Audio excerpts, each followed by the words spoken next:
the best thing about reviewing this is that if I screw up, we can just go back and redo it all.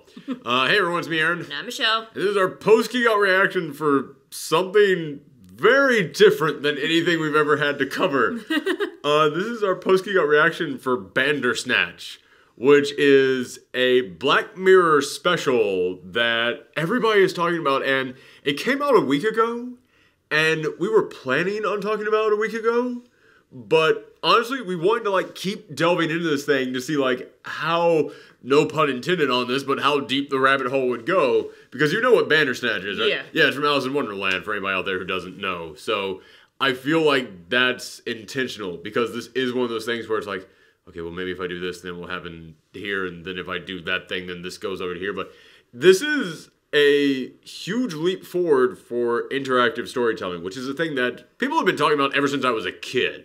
Like, I remember when I was a kid, there was an experiment that they were doing in theaters where there was a movie where, like, the entire audience had, like, a button that they would press. And even though they only tried that, like, once, like, people have parodied it and talked about it for years. Like, I remember, like, 5 years after they did that, Futurama was making a joke about it. Like, it was still relevant. But I've always looked at that as, like, that's actually kind of a cool idea. Maybe not for an entire movie theater, because then everybody's, like, voting on it. Yeah. Then, like, somebody's like, motherfucker, I didn't want to do this. You all suck. It's like, yeah, you know, like, we can't. We as a giant crowd of people all crammed into a tiny room with overpriced popcorn cannot be trusted to all form a unified opinion on something.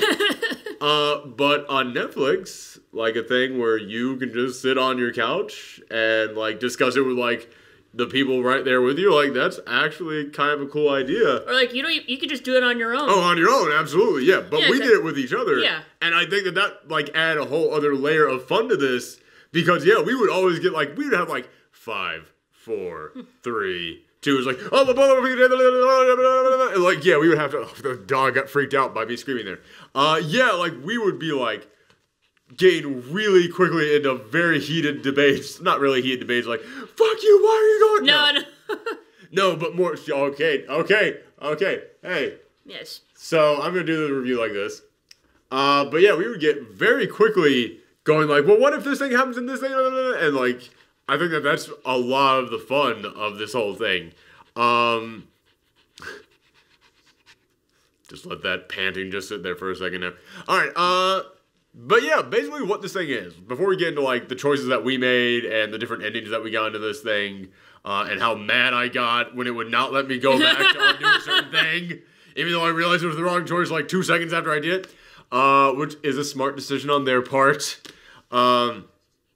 This thing, it is in 1984, there is this like 19-year-old kid living with his dad. His mom passed away from a train crash when he was like 6 years old, and he wants to be a game developer, and he wants to create a video game based around this book called Bandersnatch, which was a choose-your-own-adventure book. It's a, like, thick book, like that Yeah, thick. I mean, like, I would, like, read, like, the small ones for kids when I was little. I did that all the time when I was a kid, but yeah, like, you look at this thing, it's like, it's huge. You have to be a crazy person to be able to put something that big. And, spoiler alert, kind of, yeah. it was a crazy guy. We're not going to, like, go into, like, the spoiler stuff on this review like we normally do, where we wait till we give you our score, and then we do the spoiler stuff, because this is one of those things where A, it's on Netflix. If you can watch this, you probably have seen it by now, and B, it's a choose your own adventure thing, so we kind of have to talk about where paths take you in this exactly. thing. So I've really gotten into the watch out, Peach. I've really always been fascinated by this idea of like interactive stories, and it was very impressive to see. Yeah, it's like a lot of video games are like that, so... A lot of video games say they're like that. Say they're like that. And then, like, you kind of realize eventually, oh, like, it's all just, like, it's all just a big scam. Like, if you choose this, it doesn't really affect anything later on down the road. However, when a game actually can, like, give you that feeling like you are affecting stuff, yeah, it is very impressive. Like, Detroit Become Human came out last year, and a lot of people, like, pretty much the entire gaming industry, either absolutely loved it or thought it was complete garbage. And I understand both people's point of view on it, because when it comes to, like, the message it was trying to make in there, the second you actually try and, like, analyze the message, it's like, this metaphor doesn't work the way that you think it does, and it's actually kind of offensive that you're trying to make this metaphor like this thing, and But when you talk about like the actual like gameplay element of it, I think they actually did the whole like choose your own like your decisions actually affect the world thing better than almost any video game I've ever really played.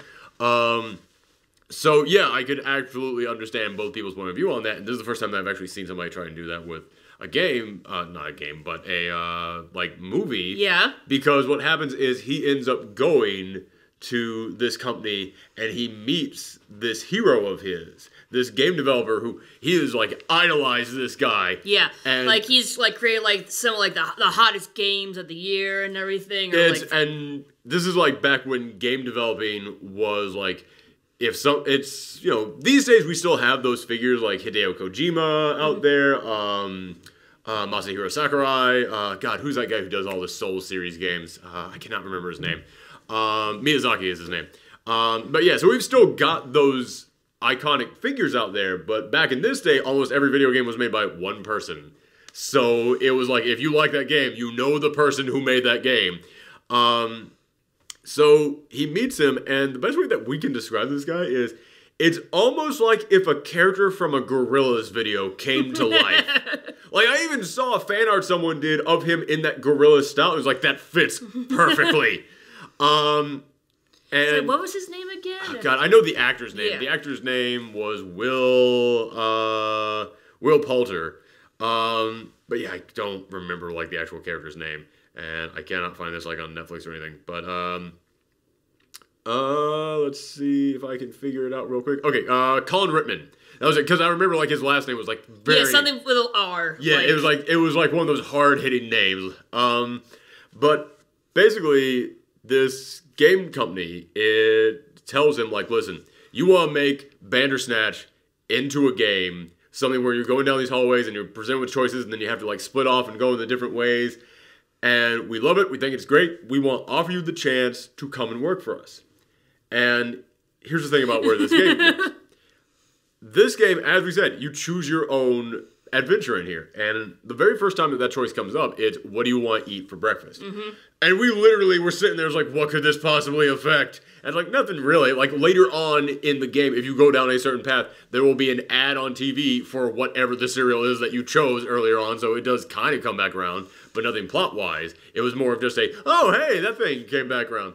Yeah, it was like, it's not until like further down where like your choices actually do make a huge difference. The first choice was cereal. The second choice was what do you listen to while you're riding on the bus? And this is the third choice. Do you accept this guy's offer to work inside the studio, or do you reject his offer and work at home? And we were, of course, like, yes, of course we accept this offer. Like I bet this is a test. I bet if you reject it, the game's over. So this is teaching you right now at the third choice, hey, the first two choices were just so that you get used to like pressing the buttons. The third choice, that's to let you know when a game can end. That's what it's got to be. And we were correct about that part. But actually, if you choose to work with him, that's how the game ends. Because if you choose to work with him right there, then... It like fast forwards to like the release Christmas, date. Yeah, Christmas. And there's this show where they review video games, or pretty much like kind of like all electronics, I guess. But there's this critic who, in the beginning of this thing, he's reviewing one of Rittman's games, and he's like, it's a 4 out of 5, and you know, well, there's no such thing as a perfect game. It's a perfect 5 out of 5, but 4 out of 5 still blew me away. It's great. It flash forwards then, and it's like, this is an absolute mess. It feels like there might have been a good idea somewhere, but it feels like everything was done by committee. It feels like it was just mismanaged and just tampered with by all these different people, and it just feels like whatever good could have been here was completely destroyed. And then the dad sitting there with the son's like, well, you tried your best. And it's like, I gotta try again. And then bam, that's it.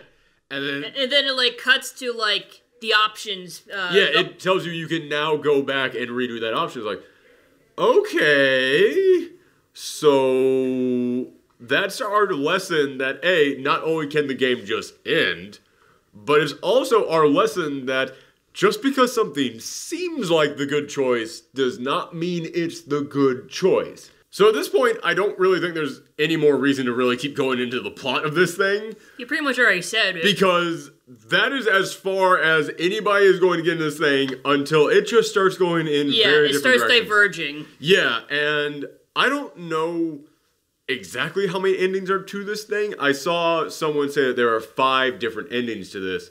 But I'm like, well, what counts as an ending? Like, I feel like if they show you the credits, that counts as, like, an actual ending. Yes. I feel like that is, like, the official endings.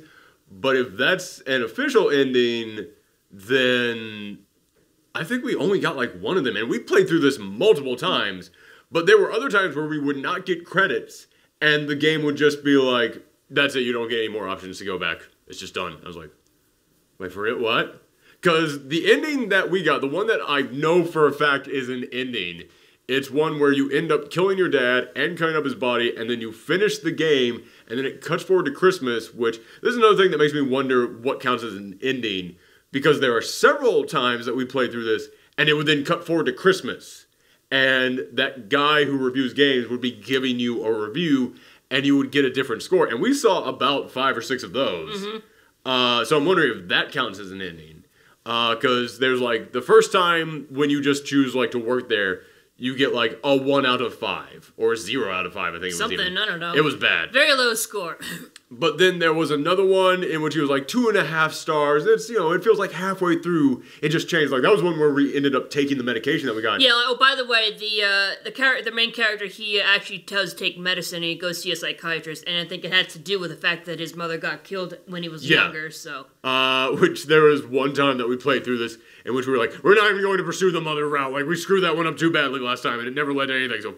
Screw that. We're just sticking with this one because I just want to know what happens if you let the dad live, because that was one path that we played where we ended up killing the dad, and then I was like, okay, well, what happens if you don't kill the dad? And then it wouldn't let us go back to not do that, so I was like, all right, screw it. We're going to go through this entire thing. We're ignoring the mother completely. We're just going to get to that moment and choose to let the dad live, and then we let the dad live, and done. Just ending. And yeah, it's like... God damn it, we played through all this for nothing! And it's like... It seems like there are 2 things that, like, have to happen. You have to retell the story of how your mother died, and you have to kill the dad. Because, yeah, that was the thing. Every single time in that route where we decided not to talk about our mom with the therapist, which, by the way, the very first time that you're talking to the therapist, and she says, even if you feel like you've done this before, it might still help to talk about the same thing again. I can't remember exactly how she phrased it, but the way that she phrased it is basically like, even if you made a choice before, and you flash back, something different can happen by choosing the exact same choice. Like, it's a brilliant way of introducing that, I don't want to say game mechanic in here, but it's basically a game mechanic. Yeah. We're basically reviewing a video game here, folks. But it's a brilliant way of naturally introducing this game mechanic to the audience out there. So... As I said, when we did that the first time, we went down that route, but the second time, we just completely ignored that, and we're like, no, I'm not talking about it. I'm not talking about it. Fine, you don't have to talk about it. And then literally on that path, every single time that we screwed something up, the 2 TVs would pop up, and one would be the most recent choice that we made, and then the other one would be talk about the mom. Then we would keep going and keep going and keep going and keep going until eventually we got to the very end of this thing. We let the dad live, and then it just cut to one TV and just said, talk about the mom. It might as well have said idiot underneath it. Like, talk about the mom, you idiots. Come on, you've told you this like 4 times in this one storyline that you need to do this. But basically the one ending we got that I am absolutely positive that we got. We killed the dad. Sorry, I've got allergies going like nuts right now. We killed the dad, and then it cuts to Christmas, and the game developer's like, yes, this is perfect. This is everything I've ever wanted in a game. 5 out of 5. Well, that is a first for you. You've never given anything a 5 out of 5. And then it cuts to a news story in the present day and says, that's videotape from 1984 of a game review for Bandersnatch. Of course, a few days after that game came out, all copies were drawn from the shelves when it was discovered that the game's developer had killed and mutilated his own father's body and become obsessed with painting symbols everywhere. And basically, one thing that we left out is that the guy who wrote the Bandersnatch book, he killed his wife because he thought that people were trying to control him. And he started painting these symbols everywhere, and the symbols are brackets. Like, it's basically a splitting path. Yeah. Is what it is. Which you pointed this out to me. I completely missed this, but the windows on his house are those brackets. Yes. Like, which is... I wonder if they found a house like that, or if they was just really convincing CGI. And it's like, that's the thing. There's like... When you first watch play through this, it's weird. Yeah, I know. I don't know what to say either. It's like I kind of want to see like some like YouTubers do like let's plays of this game. Yeah, it's like when you first watch through this, there's like little things you see, but it's not until like you like go back and like redo it that like those little things are like foreshadowing. Because like I mentioned this before to you too, like one of the games Colin programmed was a game called Nosedive, where you control someone who's jumped out of a building. Yeah, this blew my mind when you told me about this. Yes, and then like later on, one of the pathways has you taking drugs with Colin, and then he dares you to like jump out of his apartment building, and you can either decide whether you want to do it or he does it. Which the first time that we did that, we were like, you know what? We're gonna do it. Because no way is it going to end here. Like, no way is the choice gonna be that obvious. And of course it ends there. Like, you kill yourself by jumping off of this thing. But then we went back and we were like, remember what the therapist said. Even if you've made a decision before, things can be different by choosing the same choice. And there was another time earlier on where after you rewound, you were like, I've done this before. What? Yeah, I've done this before, right? Haven't I? So we're like, no, we're going to do it a second time now with him. And he's going to go, no, I've done this and it didn't work out. Because literally what Colin was talking to the protagonist about was about how we're all just respawning. We're all just living lives again. He basically said that, how many times do you think the Pacman has died? Do you think that he feels anything when he comes back? And then he like starts going to like conspiracy theories and stuff. He actually says like PAC stands for like program and control. That was it, yeah. Which that comes back around if you go down one slave pathway. We went down a lot of paths on this thing. But yeah, we did it the second time, and no, he just dies. Like, that's not one that you knew. Yeah, but like the video game basically foreshadowed that moment where they jump out of the building. But yeah, if you want to continue that storyline, you have to make Colin jump.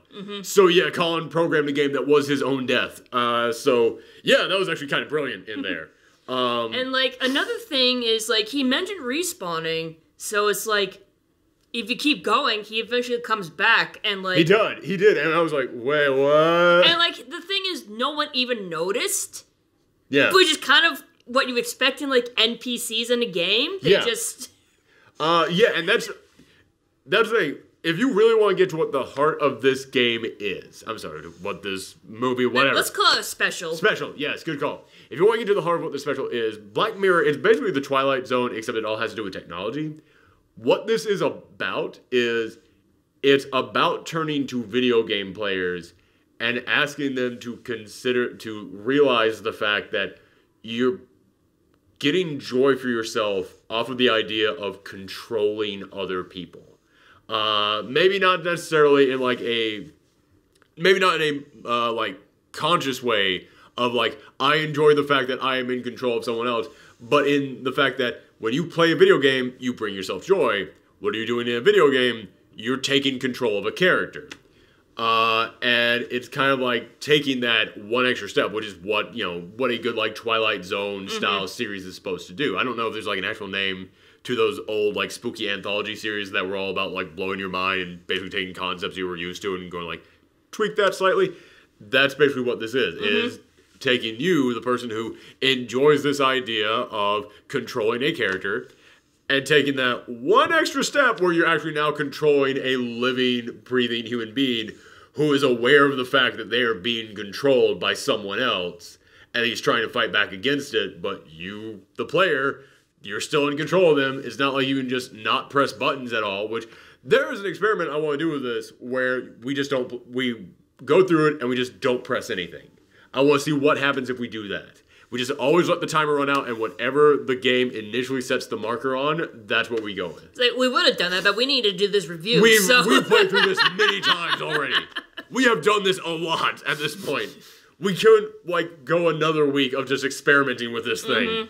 Tell you what, I actually have an idea. We just started up a Patreon, and every single month we're going to do, like, a special video for all the patrons out there. the video, it's always going to be whatever you guys want us to do, but I think for this first month, maybe we'll try like an extra special one, like 2 videos for you guys, and one will just be like, we'll put the camera on us, sitting on the couch, just watching this thing, and we'll go, okay, everybody, start up now, and we'll just like do a guide through this thing of like our thought process, trying to like find all the different endings on this. I don't know. I'm still trying to brainstorm what the heck we're going to do on Patreon. Yeah. But yes, okay. So yeah, that is the one like defining thing of this entire game. It's that you are controlling a person much in the same way that someone playing a video game controls someone. Except that in this case, it's an actual living person, and they're like freaking out about the fact that they are not in control of their own body. Yeah, at one point he even says, "Who are you? What do you want?" And like one of the options was Netflix. Which, we chose that one at first, and I kind of have a problem with that one. I feel like that should have been a secret option that is really damn hard to get to. Like, I feel like you should have gone like, okay, if we did this way back then, leading to this thing, and we did this, and it led to this thing, it led to that, and it led to this thing, and led to that, and that. No, pretty much, you have like a 50-50 shot of seeing that option. As long as you go down this one pathway, you're going to see that option. I was like, that really should have been like the super secret special ending. Like, that should have been like the Shiba dog in Silent Hill ending kind of thing. Or like the space alien ending in Silent Hill. Because I feel like maybe that counts as one of the endings. But I don't know, because after it stops, it does go back. But I kind of wish that one had kept on going, because when you choose that one, basically, like, how do I explain what Netflix is? It's a streaming service from the future. What's streaming? I don't understand. What do any of these words mean? And then he has to go to his therapist, and he's talking about how it's like, I think I'm being controlled by someone called Netflix. They say it's like an entertainment thing from the future. And he goes, well, it can't be entertainment, because your life isn't that entertaining, right? I mean, if people were watching this to be entertained, don't you think that they deserve a better show? And the options were yes or fuck yeah. I want to know what happens if you say yes, because of course we chose fuck yeah. Yeah, and then there's like giant like action sequence. He like picks up a bottle, like smashes it with it. She pulls out like guns or like knives, swords. No, they're tonfas. Oh yes. They're those little like billy club tonfa things. They're like retractable ones. Just come out, and she's holding them. It's like, all right, motherfucker, let's go. And then he gets into a big fight, and then like his dad drags him out there as he's screaming at her. And that's how it ends. I was like, I want to see that keep going. I want to see like them on the drive home, like they're being chased by like bandits and like big like metal cars and stuff. It's like, I want to see how far down that thing could go. But I also want to know what would happen if he just said yeah rather than fuck yeah. And unfortunately, like, it did not give us the option to go back to that. Obviously, it wouldn't be as crazy. Maybe you try to like make out with her. That's why I'm wondering if it would have been like a romance thing or something. Yeah, that's actually where my thought process went.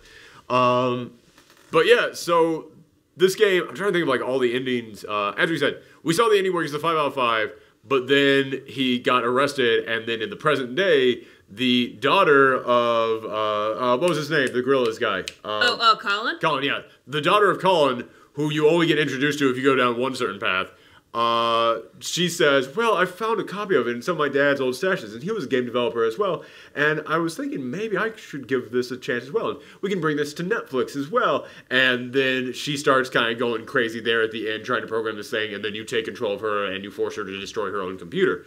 Sorry. Allergies, as I said. So that was a definite ending, because the credits were rolling while that ending was wrapping up. But there's other endings in here that, again, I haven't looked any of this up. I haven't spoiled any of this for us. There's definitely one where you can save the mom. Like, we are dead set that has to be an option. And we tried for that one, but we couldn't make it work. The closest we got is basically the mom died because she had to take the late train, and the late train crashed. And the reason she took the late train was because when you were like 6 years old, you couldn't find your stuffed animal because your dad took your stuffed animal. So you don't realize that until like later on. And if you go down a certain path, then you discover that the dad had your stuffed animal, and then you can go into his room and like punch in a code in his safe where he kept the stuffed animal. Which there's two codes. Yeah, there's two codes for like two separate like doors for the kid. And the first one is pack. and that's the one that we went with initially. And then it turns out your dad is part of some big government conspiracy, and they're actually the ones who are controlling you, and you're all just part of like one big like can we control human beings experiment. Yeah. I don't even remember how that one ended. That was weird. That one got weird. But then the other one is Toy. Yes. And we did that one, and then the toy is in there, and then it flashes back, and now you find the rabbit, but then the mom goes, oh, good, you found it. Well, I'm still late, so I'm going to have to take the late train. Do you want to come with me? And the kid just stands there like, And then it cuts back to the president, and the mom is still dead. And it was like, oh, so that didn't work. So there has to be a way that you save it. Mm-hmm. There has to be a way that you can save the mom. But I have no idea how you do that. There's another one that, again, I don't know for a fact if this is one, but this is one that I think has to be an ending. Because there's a moment in which we're at Collins, and it's when you get Colin to kill himself, and you're freaking out because you're high on drugs, and then you see the Pox. You see the demon Yep, Pox. the Pax, like the lion demon in the shoot. game. You see Pax. Yeah. Not that Pax. That's No, a good Pax. That's a good Pax. But yeah, I think it's P-O-X. I think it's Pox. It might have been pronounced Pox, but I could have sworn it was spelled P-A-X. I could be totally wrong, man. Maybe it is Pax. That sounds better. But anyway, it's this like lion-looking dude. Yeah. And you've seen him in the game. You saw him. I think he's on like the cover of the book, or he's in like some of the sketches that we saw in like the documentary they made about the guy who wrote the book. And they said like, yeah, he's obsessed with this lion demon thing that they say has been coming after him. And now like you're like starting to sketch this out on your computer. But then when you're at Collins, you see it there for like a split second, just like raw, and then that's all you see of it. I'm convinced there has to be some kind of an ending where you get more on that, because no way would they make that suit and that makeup for one quick shot. Like, I can't imagine them not bringing that back around at some point. Like, honestly, I think it might be like another callback, because when they first tested out the game, you ran into Pax, and you have the option to worship him or not. So I'm wondering if there is like a storyline where you actually do decide whether to worship or not. That's another reason why I'm like, this has to come back around at some point. Like, it's set in there too early on for it to not be a callback. Again, I almost called it a game. This special was really unique. And don't get me wrong. If I actually sat down and, like, analyzed one specific path, like, if I had to grade this thing as a movie without the interaction in there, and I just judged it on, like, how interesting of a story is this? It's alright. It's pretty decent. But that's kind of like saying, well, if you just judge that movie, Boyhood, without the fact that it took 12 years to film and we actually watched this child grow up during it, how good of a movie is it? It's fine. It's a fine movie. But here's the thing. That's part of the movie. Yeah. You have to include, like, the interaction of this when you actually, like, grade it, when you actually, like, think about the enjoyment that you got out of this thing, because that's the whole point of this thing. It'd be like, well, is Mad Max really that interesting without the cars? It's like, the cars are a part of it. Yeah, man. Which Mad Max actually is kind of still interesting without the cars, but... Makes it a lot cooler. Yeah, man. It's better. Yeah, man. That's something. Like, story isn't always the only... the meat and potatoes of the story are not always the only part of the story. Sometimes the way the story is presented to you is also part of the story. And, yeah, that's something that you do need to judge as well. Yeah, because you can only, like, retell... Like, there's only, like, so many stories out there. Eventually, you will have a story that gets retold, but if you retell it in a way that's new and refreshing, it can be really amazing. Absolutely. Yeah, and honestly, again, as I said, I've seen so many video games that have said, we're going to let you decide how this story plays out. Like, every choice you make is going to mean something. And it doesn't. It rarely ever does. Like, and typically when it does do something like that, it was always like Fable, where it was like, be totally good, be totally evil. You're still going to fight the same guy in the end. It doesn't really matter at all in the grand scheme of things. Just in one path you have demon horns, and the other you have a glowing halo over your head. That's kind of it. Like, I'm thinking like a King's Quest, but that's really more like how you do things in order rather than like whether your decisions like, decide the future. So yeah, exactly. Like I said, that's one of the reasons why I did give Detroit Become Human so much credit this year, even though I see all the problems in that game. whenever a thing that I did like 5 hours ago came back and actually paid off in a way, I was like, oh my goodness, a magic trick. It was just kind of like, ooh, like I did enjoy that stuff about it in there. So the fact that this actually was able to set something like that up so incredibly well, yeah, man, I give this a ton of credit. I'm not going to do a score on this simply because it's like, the score, I think, really kind of depends on like how much you interact with it, how much you're willing to delve into this, the company that you have while you do it, because as I said, like if I had been doing this by myself, I would have been impressed with it. I would have been enjoying it. But the fact that I actually did it with you, and we actually were like, oh, what if this thing, like that adds a whole other layer of enjoyment to it. So yeah, if you have not actually been able to check this out, then sorry that we spoiled some of the past for you. But again, if what I think is true, we only got like one of the 5 different endings that they say are in here. So yeah, keep digging, people. And for anybody on Patreon, if you do want to see us like maybe do like that streaming, not quite really, streaming, but like a pre-recorded playthrough of it where we just put the camera on us and then we tell you, all right, start it now, and then you like sync it up with us and you make the same choices that we make in there. So basically you play along with us. I think that could be a fun thing. So if you guys on Patreon want to see us do that, let us know. But thank you very much. And also, if you want to follow us on Patreon, you can follow us at patreon.com/ProfessorThorgy. You can always follow me at twitter.com/ProfessorThorgy. And if you want to see us play through actual real video games, you can follow us as we do that on twitch.tv/ProfessorThorgy, which I actually wonder, if I go on Twitch right now and type in Bandersnatch, will there be people streaming this and playing along with it? Because, yeah, I think that this is a fun game to actually get like some interaction going on at. But then again, there's a lot of other games out there like that. Like, what was that game? The Shape-Shifting Detective from this year? Like, that's kind of similar to this? I don't know. I'm talking about nerd shit that a lot of the people watching this don't care about. But thank you guys very much for tuning in. And coming back on Monday, we will be getting back to our regular January schedule, where we look back at several of the best and worst movies from the previous year. So if you want to see that, hit that subscribe button and come back next time. Bye, everyone. Bye.